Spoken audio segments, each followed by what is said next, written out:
तो रिसेंटली जब BRICS countries का समिट हुआ, उसमें जो रशियन प्रेसिडेंट है व्लादिमीर पुतिन, उन्होंने कहा है कि ब्रिक्स कंट्रीज को मिलकर खुद का एक करेंसी डेवलप करना चाहिए, जिससे पूरे दुनिया में जो डॉलर का ग्लोबल डोमिनेंस है, जिस डॉलर को यूएसए किसी भी कंट्री के against as a weapon use करता है, उस डॉलर के अगेंस्ट हमारा खुद का करेंसी डॉलर को चैलेंज कर सकता है। हम पूरे दुनिया में एक रिजर्व करेंसी बनाना चाहते हैं। तो मेरे दिमाग में एक क्वेश्चन आया कि यार सच में ये बात तो सही है, मतलब ये जो ब्रिक्स कंट्रीज हैं इनके पास तो बहुत पावर है। फिर मैंने आईएमएफ का ये रिपोर्ट पढ़ा। आईएमएफ ने लिखा है ब्रिक्स के अंडर जो कंट्रीज है, ब्रिक्स जिन लोगों को नहीं पता, ब्रिक्स में 5 कंट्रीज है, ये 5 कंट्रीज का एक यूनियन है। जैसे यूरोपियन यूनियन है, सेम ब्रिक्स है। ब्रिक्स में कौन कौन से कंट्रीज है? सबसे पहला है ब्राजील, दूसरा है रशिया, तीसरा इंडिया, फोर्थ चाइना और फिफ्थ साउथ अफ्रीका। तो ये जो 5 कंट्रीज है, ये 5 कंट्रीज मिलकर पूरे दुनिया का 40% पॉपुलेशन और 25% जीडीपी कंट्रोल करता है। तो मैंने सोचा कि यार इन लोगों के पास इकोनॉमिकल पावर भी है और पॉपुलेशन है, यानी कि इन लोगों के पास जो कंजम्पशन हब है वो भी है, क्योंकि आप प्रोडक्ट बना के बेचोगे किसको? इंसान को ही बेचोगे ना।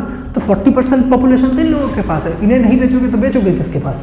तो वही मैंने सोचा कि यार ये तो बहुत बढ़िया प्लान लग रहा है, मतलब इसके ऊपर पहले किसी ने काम क्यों नहीं किया। फिर मैंने जब थोड़ा बहुत रिसर्च किया तो मुझे लगा कि यार ये इतना आसान भी नहीं है किसी करेंसी को पूरे ग्लोबल करेंसी के हिसाब से सेट करना, और वो भी डॉलर को हटा के।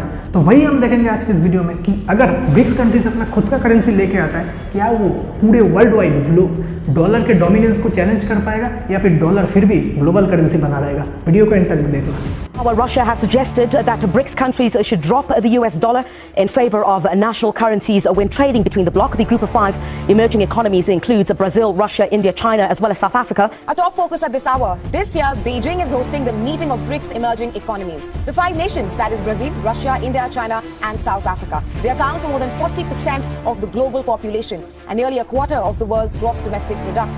And on the eve of a virtual summit, leaders from BRICS nations addressed a business forum. तो अगर हम आईएमएफ का रिपोर्ट देखें या फिर बाकी जितने भी रिसर्च हुए हैं उन सब का रिपोर्ट देखें, तो उनके अकॉर्डिंग 2030 आते आते ब्रिक्स कंट्रीज के पास पूरे दुनिया का 50% जीडीपी शेयर हो जाएगा। अब 50% जीडीपी शेयर कितना होता है आप सब समझ ही सकते हैं। पर सवाल ये आता है कि अभी डॉलर को चैलेंज करने के लिए कोई और कंट्री का करेंसी मतलब एक्सेप्टेबल क्यों नहीं है?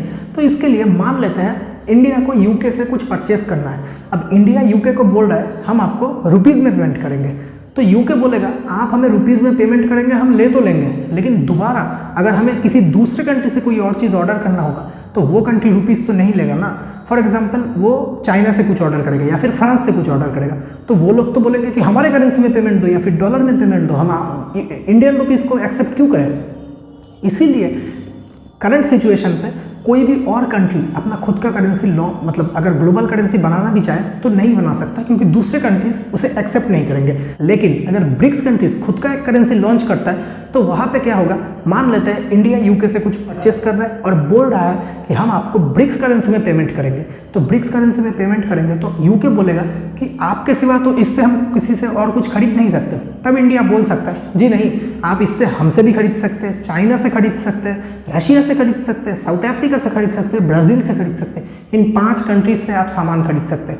और ये 5 कंट्रीज अगर पूरे दुनिया का 50% ग्लोबल जीडीपी कंट्रोल करेगा तो यूके चाहे कुछ भी परचेस कर ले, उसका 50% तो इन 5 कंट्रीज में से किसी के पास से लेना पड़ेगा।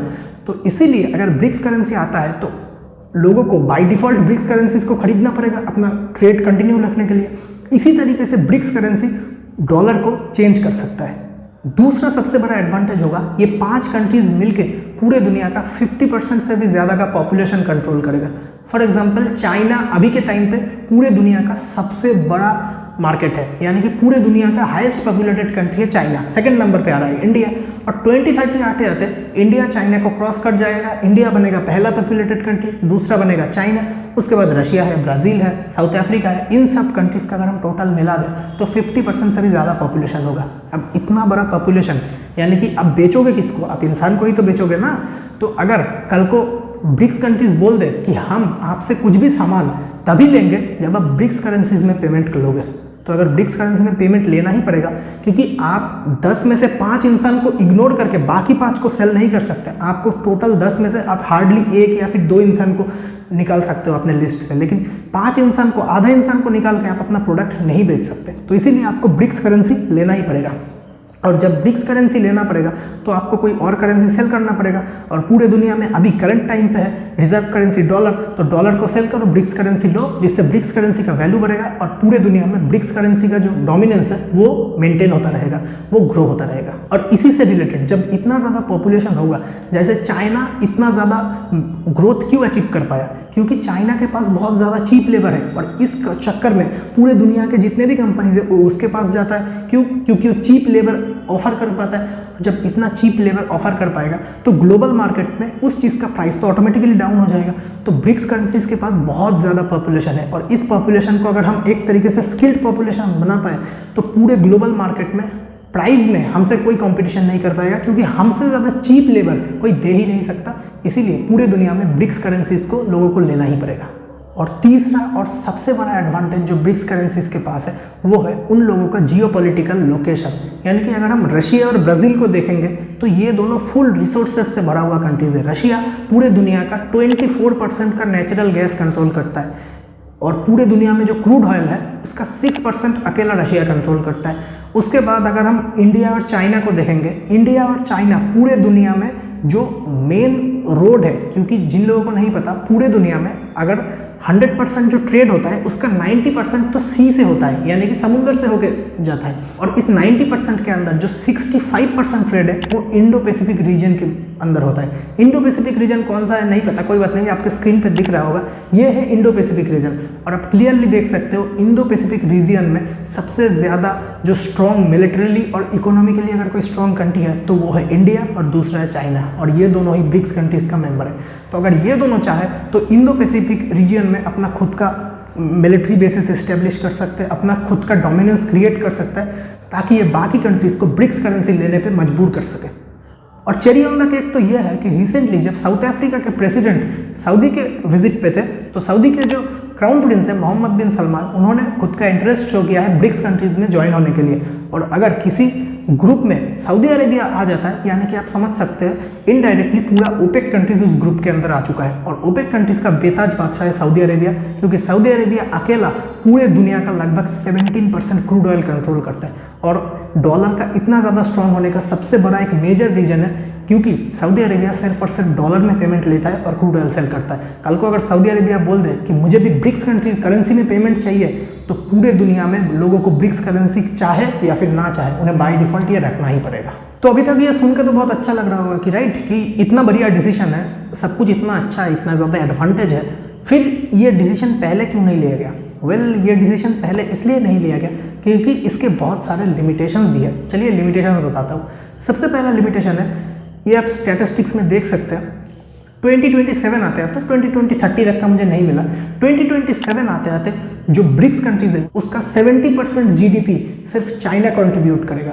अब अगर कोई अकेला कंट्री इतना ज़्यादा कंट्रीब्यूशन करेगा तो ये तो एक करेंसी है और उस करेंसी के लिए शायद अलग एक बैंक भी बनाना पड़े जो पांचों कंट्रीज मिलकर कंट्रोल करेंगे। फॉर एग्जांपल अगर हम यूरोपियन यूनियन को देखें तो यूरो जो है उसका करेंसी है, तो यूरोपियन यूनियन किस बैंक से ऑपरेट होता है? वो होता है ईसीबी से, यानी कि यूरोपियन सेंट्रल बैंक। और ईसीबी में सबसे ज़्यादा इन्फ्लुएंस किसका है? जर्मनी का। क्यों? क्योंकि जर्मनी दुनिया का 4th लार्जेस्ट इकोनॉमी है और यूरोपियन यूनियन के अंदर 1st लार्जेस्ट इकोनॉमी है। तो जर्मनी बोल रहा है कि पूरे जो यूरोपियन यूनियन है उसमें तो मेरा पावर सबसे ज़्यादा पावरफुल है इकोनॉमिकली, तो मैं जो मेजर डिसीजंस है मोस्ट ऑफ द केसेस में वो डिसीजंस मैं ही लूँगा। खुद सोच के बताइए कि क्या चाइनीज़ सिस्टम इतना ट्रांसपेरेंट है, चाइनीज़ करेंसी सिस्टम, कि कल को अगर चाइना का लिया गया डिसीजन मतलब ब्रिक्स कंट्रीज मान भी ले, पूरा दुनिया मानने के लिए तैयार होगा? जिस करेंसी के ऊपर ब्रिक्स मतलब चाइना का डोमिनेंस होगा उस करेंसी को ग्लोबल करेंसी क्या बनने में इतना ज़्यादा मतलब कोई प्रॉब्लम नहीं होगा। दूसरा प्रॉब्लम क्या होगा? दूसरा प्रॉब्लम ये होगा, कल को अगर कोई कंट्री बोले कि ये जो ब्रिक्स है इसका मेंबर मैं आपसे नहीं हूँ, मैं इससे अलग हो रहा हूँ। फॉर एग्जाम्पल इंडिया बोल रहा है मैं इससे अलग हो रहा हूँ, तो पहले जब यूके चाइना को कोई सामान सेल करता था और चाइना उसे ब्रिक्स करेंसी में पेमेंट करता था, क्योंकि चाइना को भी पता है, यूके को भी पता है कि मैं इससे रशिया से क्रूड ऑयल खरीद सकता हूँ, इंडिया से सॉफ्टवेयर खरीद सकता हूँ, ब्राज़ील से नेचुरल रिसोर्सेज खरीद सकता हूँ, बहुत सारी चीज़ें कर सकता हूँ। लेकिन कल को जब इंडिया बाहर चला जाएगा और यूके को इंडिया से सॉफ्टवेयर इंपोर्ट करवाना पड़ेगा, तो यूके जब इंडिया को ब्रिक्स करेंसी देने आएगा, इंडिया बोलेगा कि भाई मैं तो अभी ब्रिक्स कंट्रीज़ का पार्ट नहीं हूँ, तो मैं ये मतलब एक्सेप्ट नहीं कर सकता ये करेंसी। फिर चाहे जो यूके है वो क्या करेगा? फिर यूके के पास तो वो मनी ऐसे ही पड़ा रहेगा, क्योंकि उसे तो चाहिए सॉफ्टवेयर इंडिया से, और वो तो चाइना से या फिर रशिया से सॉफ्टवेयर नहीं खरीद सकता। तो इसीलिए ये जो मेजर प्रॉब्लम है वो डॉलर के साथ नहीं है, क्योंकि कल को सिलिकॉन वैली या फिर टेक्सास के लोग उठ के ये नहीं बोलेंगे हमें यूएसए का पार्ट नहीं रहना है, हमें बाहर जाना है, जिससे यूएसए को एक बड़ा इकोनॉमिकल झटका लगेगा। लेकिन कल को अगर कोई कंट्री ब्रिक्स कंट्रीज को छोड़ देता है तो पूरे ब्रिक्स यूनियन को बहुत बड़ा झटका लगेगा। तो आई होप आपको वीडियो अच्छा लगा होगा, आपको समझ में आया होगा कि क्यों ब्रिक्स कंट्रीज खुद का करेंसी चाहकर भी ला नहीं सकता, और अगर लाता भी है तो वो पूरे दुनिया में ग्लोबल करेंसी के तौर पे डॉलर को रिप्लेस नहीं कर सकता इतनी आसानी से। तो वीडियो अच्छा लगा तो वीडियो को लाइक जरूर कर देना, चैनल पे नए हो तो चैनल को सब्सक्राइब करके वो जो बेल आइकन है उसे ऑल पे जरूर क्लिक कर देना। मैं मिलता हूँ आपको नेक्स्ट वीडियो में, तब तक के लिए थैंक्स फॉर वॉचिंग।